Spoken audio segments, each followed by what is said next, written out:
Rebonjour et bienvenue dans la suite de cet interlude dans lequel on va se servir de presque tout ce qu'on a appris jusque-là pour modéliser un pistolet bolter de manière primitive, c'est-à-dire en assemblant plusieurs formes géométriques simples, et vu que c'est une arme qui reste très géométrique, on devrait pouvoir y arriver. Donc je commence par virer tout ça avec A pour tout sélectionner, X pour tout supprimer, et on va aller voir à quoi ressemble un pistolet bolter. Donc moi j'ai chopé cette petite image sur internet, mais ce qui serait top, c'est d'avoir cette image à l'intérieur du logiciel. Et bien sûr, Blender permet de faire ça. On peut créer un objet de type image qui nous permettra d'avoir l'image dans le 3D Viewport en permanence. Donc les objets de type image s'alignent par défaut sur la vue. Donc on va d'abord s'aligner sur une vue de face, donc Y, soit le plan, une vue parallèle au plan X, Z. Et on va faire comme tout à l'heure, on utilise le raccourci Shift A pour ouvrir le menu d'ajout, sauf que cette fois-ci, plutôt que de choisir un objet de type Mesh, on va choisir un objet de type Image, référence. Et donc là, je choisis mon fichier, et voilà, j'ai mon image de référence dans le 3D Viewport. Ensuite, on va faire quelques petits réglages. Donc on va aller dans l'onglet Object Data Properties de l'éditeur de propriété, donc celui-ci. Donc vous voyez le pictogramme par rapport à ce qu'on disait dans la vidéo sur l'éditeur de propriété. Le pictogramme a encore changé puisqu'il s'agit d'un autre type de data, les data images. Et là, on peut régler alors la taille, mais bon là on va pas modéliser à l'échelle, donc je laisse comme ça. Ensuite, on peut régler la profondeur. Alors pour ça, pour vous expliquer ça, je vais créer un petit objet que je vais volontairement mettre derrière notre image. Donc, si je retourne sur l'objet, là on est en mode défaut. Donc par défaut, l'image se comporte comme un objet tout à fait normal, c'est-à-dire qu'il cache les objets qui sont derrière et il est caché quand il est derrière des objets. Donc pour avoir mes objets en permanence devant l'image, je vais choisir comme mode de profondeur back. Et comme ça, mon objet est toujours affiché devant mon image de référence. Ensuite, on peut choisir de quel côté s'affiche l'image, de quel côté du plan, ou est-ce qu'on l'affiche de chaque côté du plan. Donc là, on est sur Both, donc elle s'affiche de chaque côté du plan, mais je peux lui dire, je peux choisir Front, et donc l'image ne sera affichée que sur la face avant du plan. On peut également choisir d'afficher l'image uniquement selon si on est en projection orthographique ou en perspective. Alors c'est vrai qu'en perspective, on ne sera pas bien aligné sur l'image avec la déformation, donc ça ne sert pas à grand chose de la voir quand on est en perspective. Donc je vais décocher perspective. Et donc maintenant, je bascule entre chaque mode et mon image disparaît quand je suis en perspective et réapparaît quand je suis en projection orthographique. On a aussi cette option qui permet d'afficher l'image uniquement quand on a aligné la vue sur un axe. En effet, si on est en vue quelconque comme ici, l'image ne sert pas à grand chose non plus. Donc je vais activer cette option et du coup l'image disparaît. Et si je m'aligne de nouveau sur un axe, donc pour mémoire, on règle la vue avec la touche Alt maintenue pour aimanter la vue sur un axe, l'image revient. Comme ça, on peut travailler sur notre pistolet en étant bien aligné sur l'image. Et bien sûr, si je quitte l'alignement, l'image disparaît. On va également régler l'opacité de notre image pour que ce soit un tout petit peu moins présent. On va le mettre aux alentours de 40%, ça paraît pas mal. Et dernière chose à faire, c'est geler cet objet. Donc on va dans l'outliner et on va afficher l'option sélectable dans le menu filtre.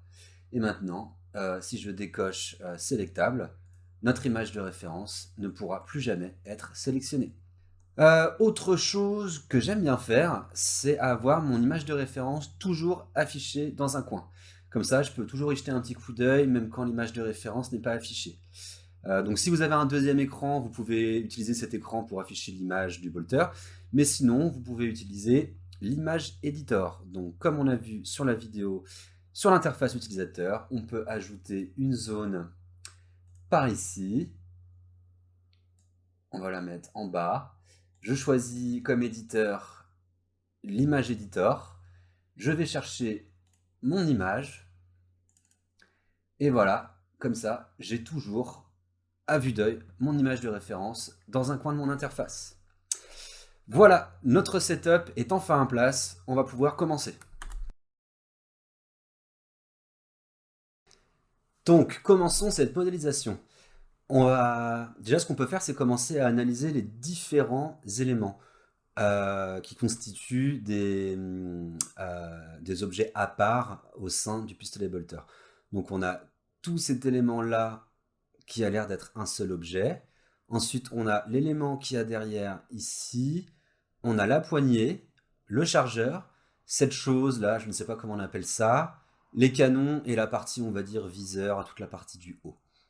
Donc, je vais commencer par cette partie-ci.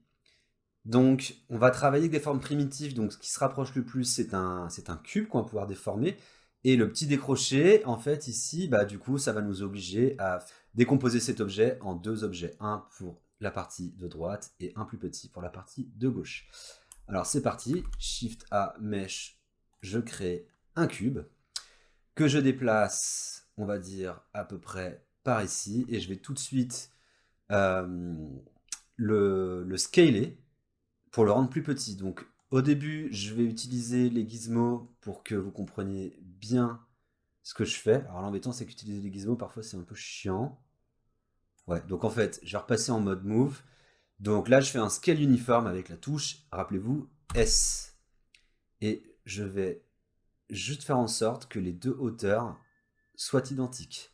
Donc là, on n'est pas trop mal.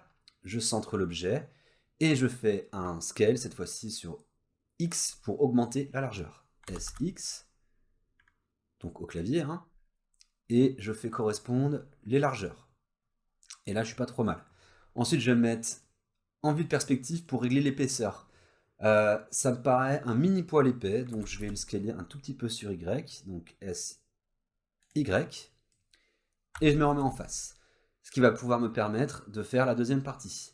Donc plutôt que de créer un nouveau cube et de refaire les réglages, en fait je vais partir de celui-ci, donc je le duplique avec Shift D, et je vais le déplacer sur X, à peu près par ici. Et donc maintenant je refais un scale sur X pour régler les largeurs, donc ça a l'air pas trop mal comme ça, et ensuite sur Z pour faire coïncider les, ou la hauteur plutôt. Voilà. On peut s'approcher, hein. Hop. Et on n'est pas trop mal comme ça. Alors là, on a un phénomène de scintillement.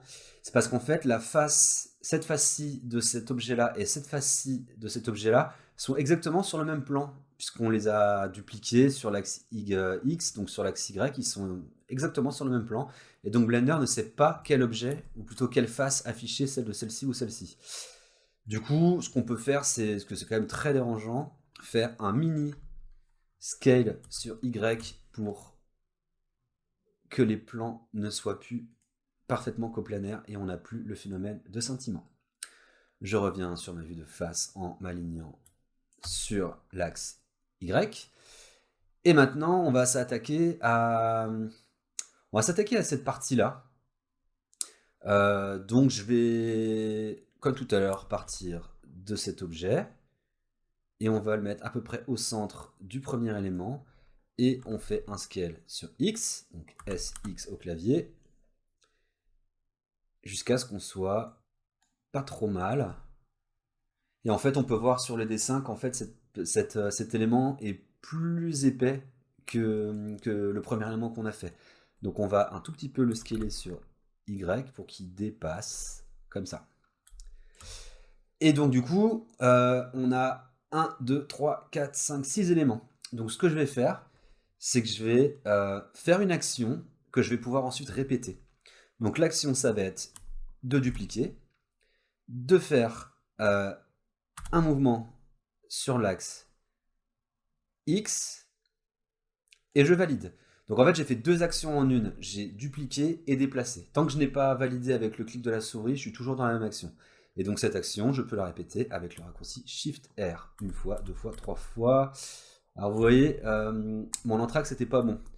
Donc j'annule tout ça. Lui, je vais faire un SX pour qu'il soit un peu plus court. Et je recommence. Shift D, déplacement sur X, et on va se mettre plus par là. Je valide. Et je réitère mon action 1 fois, 2 fois, 3 fois, 4 fois. Ah, on n'est toujours pas bon. Voilà, hop. Je sélectionne tout. Et je fais un scale général sur X. Ça peut être aussi une méthode. Et je me mets comme ça. Donc on n'est pas parfaitement aligné par rapport au dessin. Mais bon, on n'est vraiment pas sur quelque chose de fidèle à 100%. Donc ensuite, maintenant, on a la partie haute ici. Donc je vais tout simplement partir d'un de nos objets. Shift D, je vais le mettre à peu près par là. Et là, je vais faire une rotation de 90 degrés. Donc vu qu'on est dans le bon axe, la vue est alignée dans le bon axe, c'est-à-dire Y, pour faire notre rotation, j'ai juste à taper sur R. Et ensuite, je tape 90 pour faire une rotation à 90 degrés. Donc lui, on va l'agrandir un tout petit peu sur sa hauteur. Comme ça, du coup. Et ensuite, il faut qu'il soit plus large. À peu près comme ça. Je vais même faire un peu plus grand pour éviter le phénomène de scintillement. Donc voilà, on voit qu'il y a une partie en dessous là. Je ne sais pas à quoi ça correspond, mais on va la modéliser parce que ça va permettre de remplir un peu les trous ici. Donc je duplique cette forme-là, je fais un déplacement sur Z, à peu près par ici. Et là, avec SX, je change la largeur et je vais l'emmener par ici. Et on va le faire moins profond avec SY. Voilà. Ok. Il est peut-être un petit peu trop haut par rapport au canon. SZ.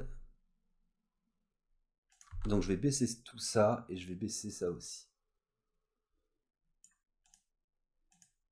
Ou l'agrandir un petit peu sur Z. Voilà. Comme ça, on n'aura pas trop d'espace vide à l'intérieur de cette partie-là du pistolet bolter. Maintenant, on va s'attaquer à toute cette partie-là, qui normalement, enfin, pas normalement, évidemment, devrait être fait avec un autre type d'objet qu'un simple cube, hein, un objet polygonal, mais vu qu'on ne sait pas encore faire ça, on va se débrouiller, on va réussir à le faire quand même. Donc je pars de cet objet-ci qui me plaît bien, je le duplique, et il est presque bon. Je le place ici. Et comme on peut voir sur le dessin, toute cette zone est moins épaisse que la zone du haut, donc on la réduit sur l'axe Y. Maintenant, il nous manque toute cette partie-là. Donc en fait, je décompose cette forme polygonale en plusieurs parallépipèdes rectangles. Donc, on réduit sur Z, on augmente sur X, et voilà. Ce qu'on va faire, c'est qu'on va carrément dupliquer encore une fois de plus, et on déplace sur Z. Je ne sais pas si vous avez vu ce que je fais là. Quand je duplique, alors je supprime. Quand je duplique mon objet, si j'appuie sur clic milieu, eh bien, automatiquement, il me passe sur un des axes, et le premier, c'est le Z. Donc, du coup, moi, j'aime bien faire Shift D, clic milieu. Il me met tout de suite sur Z, c'est parfait. Donc, voilà. Et ensuite, pour faire l'oblique, vu qu'on ne sait pas encore créer d'objet oblique, eh ben, on va dupliquer celui-ci. Pareil, je le déplace sur Z. Et on va faire en sorte que ce soit avec un scale sur X un peu plus, que cette longueur-là coïncide avec cette longueur-là, donc un peu plus grand, je pense. Et là, on fait une rotation. Donc, vu qu'on est dans le bon axe par rapport à la vue, j'appuie sur R et on fait une rotation de moins 45 degrés. Et je déplace mon objet. Je vais arrêter d'utiliser un petit peu le gizmo, hein. Vous allez voir, juste la touche G, ça suffit largement. Et pour combler ce trou ici, je duplique et on va faire comme ça. Donc là, voilà, je vais plein de sentiments. Donc on va prendre cet objet-là et cet objet-là et on va les rendre un tout petit peu plus fins. Ah, celui-là, alors celui-là, hop. Voilà. Ensuite, on a ce petit bitonio là. Donc je vais partir de ça. Je duplique. Et là, je peux faire tout de suite ma rotation. R, 90, je valide. Ensuite, je déplace à peu près au centre. Je fais un scale d'uniforme. Je déplace. Je refais un scale sur X pour qu'il soit un peu plus profond, enfin un peu plus large. Et pareil sur Y, comme ça. Voilà, maintenant on va faire les canons, tiens. Alors les canons, pour les canons, je vais vous expliquer quelque chose. Quand on crée un objet, donc là on va créer un cylindre pour le canon, on a l'impression que Blender le place toujours au centre du monde puisqu'il est toujours à la croisée de nos trois axes. En fait, c'est pas tout à fait vrai. En fait, un objet est toujours créé en étant aligné sur cette petite cible que vous voyez ici qu'on appelle le 3D cursor. On peut contrôler le 3D cursor en utilisant cet outil. Donc avec un clic gauche, je déplace mon 3D cursor. On peut aussi le faire également depuis n'importe quel outil en faisant Shift plus clic droit. Et en fait, maintenant, si je crée mon cylindre, eh bien, on voit bien que le cylindre est créé sur le 3D cursor. Donc je supprime pour l'instant. Et maintenant, je vais me mettre dans la vue qui va bien pour aligner correctement le canon comme je le souhaite. Je mets mon 3D cursor à peu près au centre de mon futur cylindre. Je crée mon cylindre, Shift A, Mesh, cylindre. Je l'aligne sur la vue et là, je peux régler le rayon à peu près comme ça. Et on va pouvoir aussi régler la hauteur. Et là, je me rends compte que c'était pas parfaitement placé, mais je suis pas trop mal. Le but de ça, c'est de simplifier, réduire le nombre d'étapes qu'on a à faire en plaçant dès le départ notre objet à peu près comme on veut. Donc là, on est pas mal. Et pour le deuxième canon en haut, je duplique cet objet. Je clique sur le clic milieu pour aller sur Z. Je fais un scale d'uniforme. Et voilà.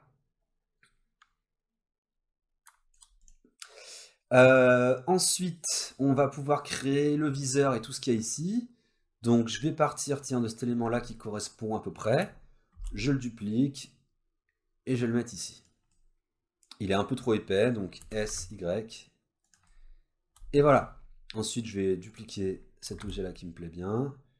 Je vais le mettre par ici. Il est beaucoup trop épais. S, Y. Et pour toute cette partie-là, alors je vais faire un peu plus costaud. Et ensuite, Shift D. R pour rotation, 90. Et je vais me mettre à peu près par ici. Et on va augmenter la hauteur avec un SZ. Et un petit SY de rien du tout pour éviter le scintillement. Ouais, c'est pas trop mal. Ensuite, on a cette partie-là. Bon, bah là, je vais simplement dupliquer. Hop. SX. Voilà.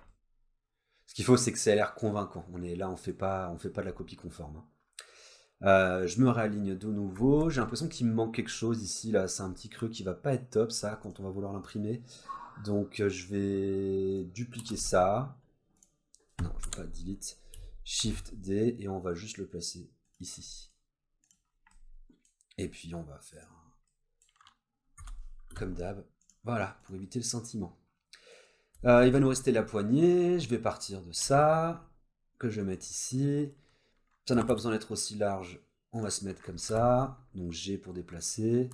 J'augmente un petit peu la taille. Voilà. Puis on peut voir sur l'image qu'en fait, toute la poignée, elle est encore moins profonde que tout le reste du bolter. Donc on se met en vue 3/4, SY. Et voilà. Je duplique cet objet-là. Je le place à peu près par ici. R pour une rotation dans l'axe Y, puisqu'on est bien aligné sur la vue. Et là, bah, je peux ajuster avec des scales. Ah non, surtout pas un scale uniforme, pardon. On va pas faire un scale uniforme. Donc avec R, je vais me remettre à peu près droit. Et on va faire un scale uniquement sur X. Et je refais ma rotation. G pour déplacer dans l'axe. On n'est pas trop mal. Et pour être un tout petit peu plus proche de cette forme, on va juste faire cette partie-là. Donc je vais partir de mon parallélépipède rectangle ici, Shift D, rotation comme ça. Et en fait, il faudrait qu'il soit un tout petit peu moins large. Donc je refais Shift D, R, et dans la rotation, je vais essayer de me mettre à peu près droit. Et là, je fais un scale sur X, un petit scale sur Y. Et maintenant, je peux refaire ma rotation et placer mon objet. Et on va dire que c'est bien.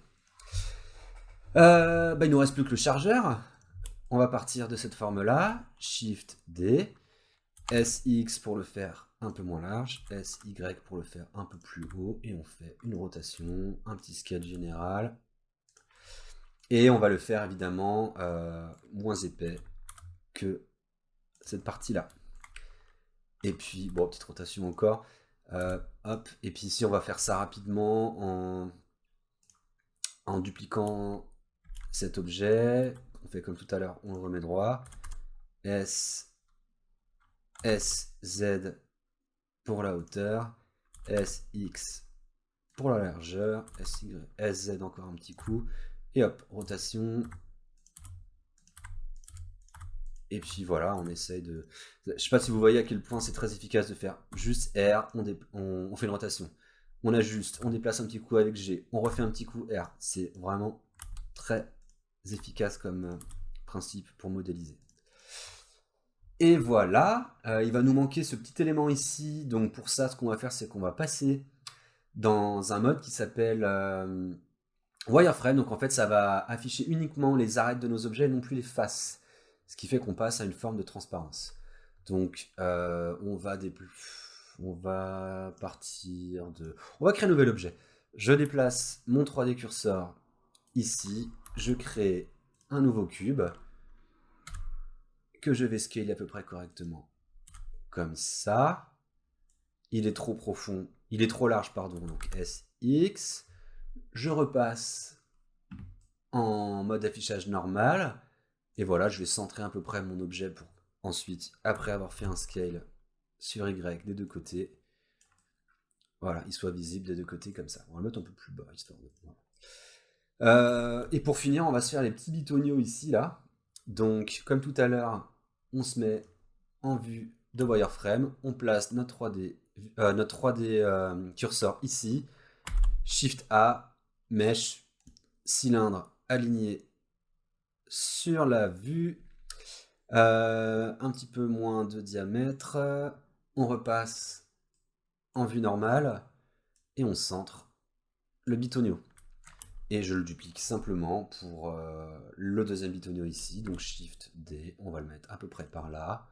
Et pour qu'on le voit plus, on va faire un scale sur Y pour qu'il dépasse bien, comme ça. Et puis je crois avoir déjà évoqué ce sujet, donc on va le refaire ensemble pour pimenter un petit peu ce tuto. On va faire le trou dans le bolter. Donc pour faire le trou, je vous ai parlé des modificateurs booléens dans le tuto sur l'éditeur de propriété.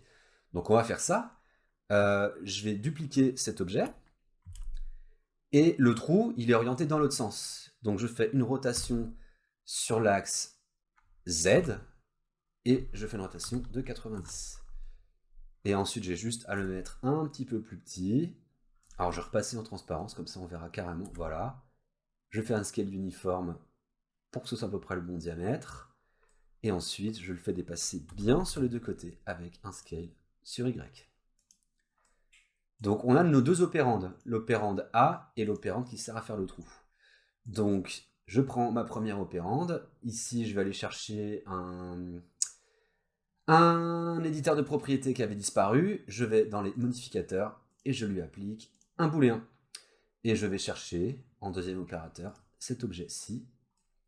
Et on voit qu'il nous a fait notre trou. Je n'ai plus qu'à masquer cet objet. Alors rappelez-vous, il y a un raccourci pour masquer un objet. C'est le raccourci H. Et on a notre petit trou. Et on a un pistolet bolter qui est pas si mal.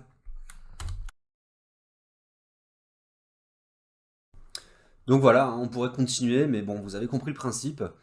Et franchement, quand on prend un peu de recul, c'est plutôt assez convaincant finalement. Imaginez ça imprimé à l'échelle d'une figurine. Moi, je trouve ça plutôt pas trop mal.